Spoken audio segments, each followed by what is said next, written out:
Hi everybody, welcome to the Year of the Flavor Adventure with the Lawrenceburg Public Library and myself, Carisa Bunten, with Spoonful of Jelly.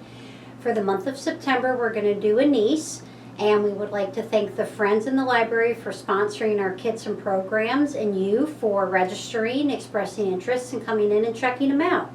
So again, for the month of September, we're going to touch in on a little bit of the fall flavors and the holiday flavors, the mulling spices, so to speak. Pardon me, we did anise.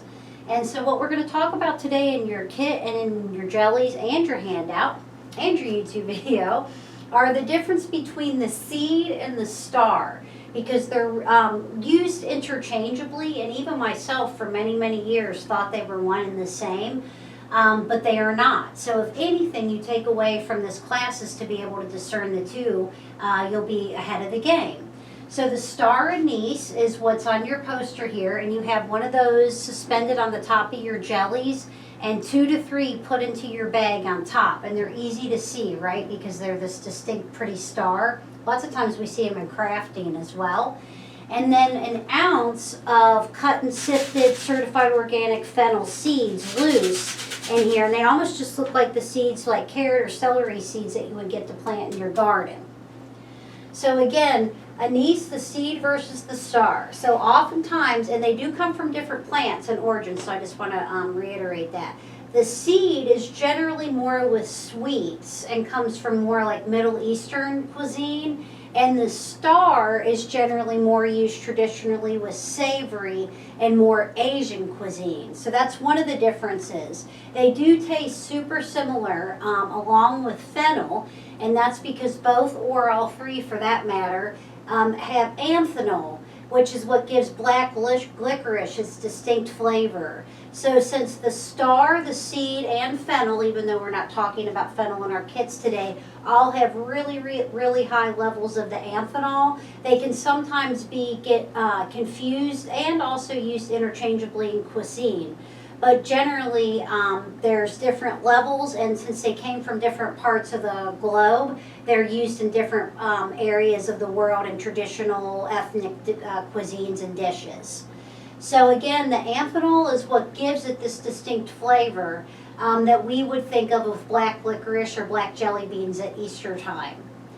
And this is in your handout. I just want to emphasize and reiterate, and this goes specifically for the seeds, but all of your other ingredients that you've got from your flavor adventure all year long, is that toasting and or grinding or powdering, whichever one you would want to call it, does bring out aroma and flavor.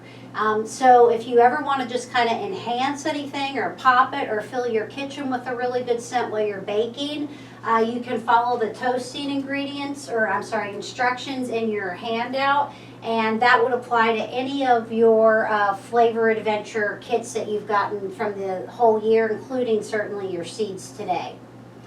Now, one thing is, if you do decide to toast and grind your anise seeds, a little powdered anise goes a long way because it's a very intense, potent flavor. A good one, but you need very little of it. I would even say less than like what you would use of salt, or even like a cayenne pepper or something like that. So when you decide to incorporate it into like a dry pastry or any of your recipes, if you do have it powdered, just start off with even maybe like a 1/4 of a teaspoon, like a 1/4 of a teaspoon, or even a literal pinch, and then work it in and maybe do some taste testing or make notes of your quantities, because it's really easy to add too much powdered anise seed or anise seed, I know you can say it interchangeably, and it kind of overpowers or sort of can ruin a batch of dough or pastries. If you want to be adventurous and try it like at a biscotti or something like that we're going to talk about in a minute, the seeds are easier to control the flavor, and you can kind of fold those into a dough and kind of initiate yourself to baking with the taste and incorporating into more traditional recipes. So I'm not discouraging you from trying it. I just want you to know that less is more, and you can just imagine, like if you just envision the flavor of a black jelly bean, how it would cancel out all the other flavors that you tasted before. Star anise and anise seed can both do the same thing. And then you'll see with your star anise too, the seeds of those are still encapsulated in their cool little pods. So if you flip them over and look, you can see that they're embedded in there. And then when you put it next to your loose anise seeds, you can tell the difference. They're a little bit bigger and darker. You have to look closely, but you can discern the two if you have them side by side specifically. So star anise is a key ingredient in the five spice powder that a lot of us have heard about. It's kind of like a masala in the world of Indian cooking, and it's in almost all Chinese blends, and it's used as a simmer sauce or like a braising powder for like rich meats like ducks and things like that. So anytime you see a 5 spice powder, you know that star anise is one of the key ingredients in that. And then anise seed is a key ingredient in the dukkha or the daka, which is an Egyptian blend. Again, kind of back to an Indian masala blend. And it's used as a simmer sauce too, but and all like different, you can imagine just the difference in what you would have in vegetables and meat choices in Egypt versus China.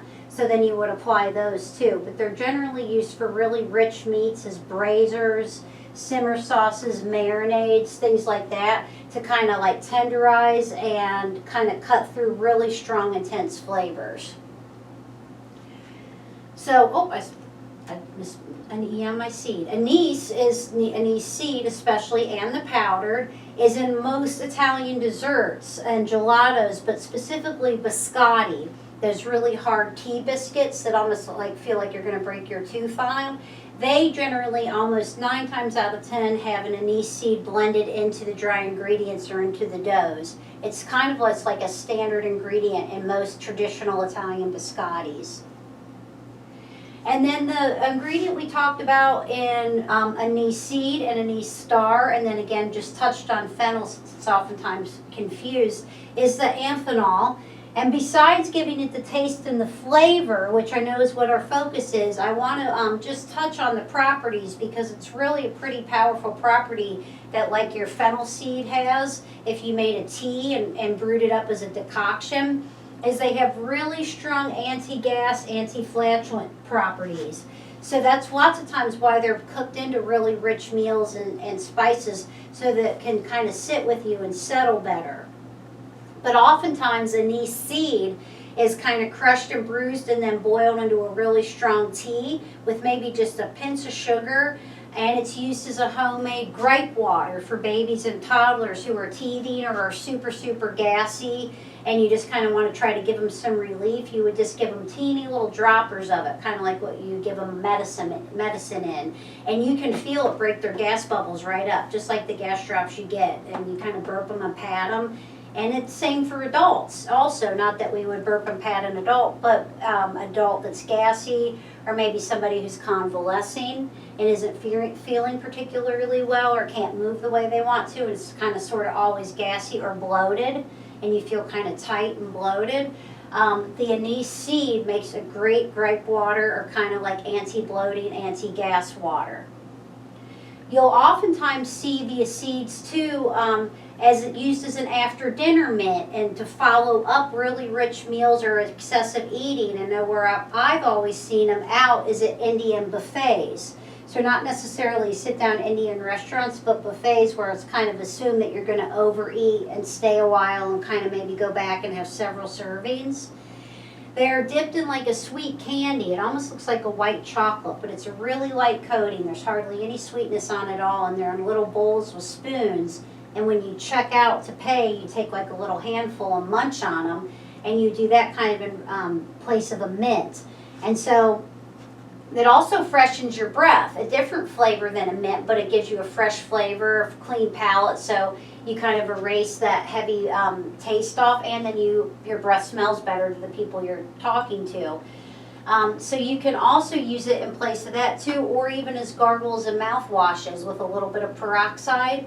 If you are not just turned off by the strong flavor, it has a lot of anti-gas, anti-flatulence, bloating, and breath freshening properties as well, along with the flavor. And now with your jelly this month, it's kind of exciting and it does look a little loose, but the anise star has suspended on the top for a whole 4 weeks now. So I feel confident you're going to be able to spoon it out. But what's exciting about it is it has a new thickener in it, and it's called agar, and oftentimes it's called agar, or agar, however you would want to say it. And other than being just a speck loose, but really it's not as loose as you'd think, especially when you spoon it out, it'll hold its form.